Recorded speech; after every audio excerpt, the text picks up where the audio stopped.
जो फिल्म थी, आप देखिए। अभी मैं बात कर रहा हूँ परफॉर्मेंस की, तो संजय दत्त साहब का जो स्टाइल और परफॉर्मेंस है, एक बार हम उसकी भी बात कर लेते हैं। उनके विलेन किरदार अधिक सीधे और खतरनाक है, बिल्कुल स्ट्रेट दिखता है वो आदमी कि हाँ भाई ये खतरनाक है। सीधे से मतलब नेचर में सीधा नहीं, लेकिन उसको देख करके लगता है कि यार एक खतरनाक है, ये विलेन ही है। अमिताभ बच्चन का जो जो आपका जो गेटअप है, वो कभी भी विलेन की तरह दिखाई नहीं देता, वो शरीफ दिखता है। लेकिन संजय दत्त का जो चाल ढाल और जो तरीका है, वो सीधे तौर पर दिखता है दूर से कि यार ये खतरनाक आदमी है, ये विलेन है। उनके अभिनय में एक अद्भुत किस्म की हिंसक जो शक्ति है और एक सख्त रवैया दिखता है हमको।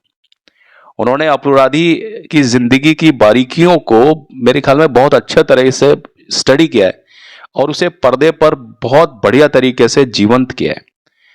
खासकर उन भावनाओं को जो अपराध की दुनिया में गुम होती है। और संजय दत्त के किरदारों की भाषा और उनके बोलने का जो तरीका है, गजब है। उनके किरदारों को और भी ज्यादा डरावना और प्रभावशाली बनाता है। अब अगर हम दोनों लोगों की तुलना करते हैं, अमिताभ बच्चन साहब की और संजय दत्त साहब की, तो दोनों में अंतर क्या है आखिर? तो अगर हम किरदारों की गहराई की जटिलता की बात करें, तो अमिताभ बच्चन को हम लेते हैं तो उनके किरदार अक्सर एक सामाजिक उद्देश्य या व्यक्तिगत बदले की भावना से प्रेरित हुआ करते थे। सामाजिक उद्देश्य होता था उसमें बहुत ज्यादा, और व्यक्तिगत जो बदला होता था वो होता था बहुत कम।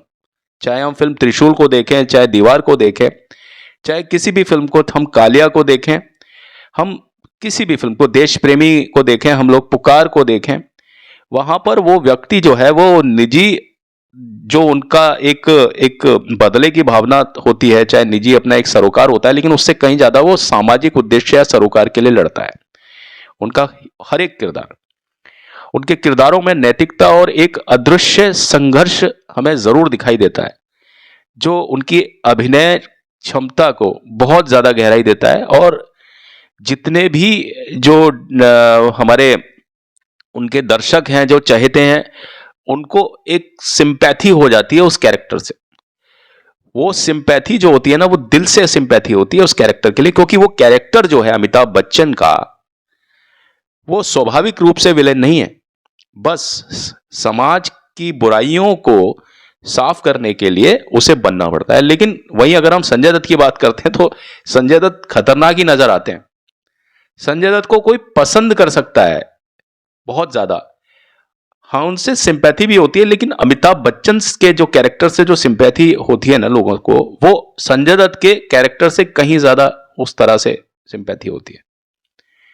उनकी सिंपैथी यानी सहानुभूति रखने का जो एक आयाम है, एक जो एंगल है, वो दोनों के लिए बिल्कुल अलग है।